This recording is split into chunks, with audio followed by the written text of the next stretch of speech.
And so, that was a momentous day. Many of the people that signed the Declaration of Sentiments were ridiculed, ostracized. Some of the men who owned businesses had to take their signatures back, but they went on and they had petitions in other cities in Syracuse and spanned out below down south. And the women's suffrage movement was on, and it grew. I was tempted to stop my speech as the lady came in with her children. You see, these women of the suffrage movement, they were making great sacrifices. Elizabeth Cady Stanton, you heard me mention Elizabeth Cady Stanton. This was a woman, a quite bright woman who knew her law books, but she had a family just like this lady. So you can imagine having children like this and still having the audacity to stand up and want to travel the country and speak and demand rights. Well, she was doing this because women at that time you didn't even own your own children. If your husband decided such that you were no more of use to him, he could demand a voice and he would own the children. You could be out in the street. If he died, you didn't inherit his property. It would be willed to the next man in the family, his brother, his father, if he was still living. But it wouldn't go to the woman.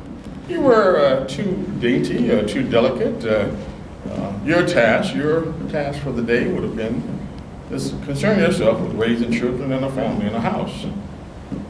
And so this is why these women of the suffrage movement demanded representation. This is why I decided that it would be universal suffrage. Why demand the freedom for the black man and have the black woman still in bondage? And the white woman, you were as much, although you did have privilege. These women, Elizabeth Cady Stanton, they had great privilege. Many people, they criticized me for working with the women, the white women. They said, you're an abolitionist, a black man fighting for black rights. But I would say this to you, unity at the expense of purity. Unity at the expense of purity is not a winning formula. If you can't form a coalition without somebody on your team having a different point of view, then it's not going to be a winning formula. The first objective is to conquer and divide, but divide and conquer. So if you are developing a coalition of people, your ultimate goal is universal suffrage. Your ultimate goal is voting rights. And so if there are some other particulars that you might not agree on, it doesn't mean you can't work together. And we found this out when the 15th Amendment was passed and we were fighting for the right for men to vote in citizenship. When that 15th Amendment came along, women were told it's not your time. You have to stand aside.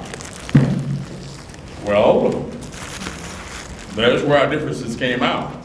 Susan B. Anthony, Elizabeth Cady Stanton, they all were very, very angry because they were fighting and they thought that the 15th Amendment would include the woman's right to vote. And when that didn't happen, some of the differences between myself and them came to bear. And the newspapers, they took advantage of that. They printed some of the remarks by Susan B. Anthony about myself. It was no surprise to me. I knew they were white women. I knew Abraham Lincoln was a white man. That didn't prevent me from going to the White House and encouraging him to help black men fight in the war. We had fought in the Revolutionary War. We did that, didn't we not, men? Christmas addicts, the black men of Massachusetts, Mom Beck, all these black people fought for the founding of the country. And so we fought in the Revolutionary War. Why would we not be fighting in the Civil War to save the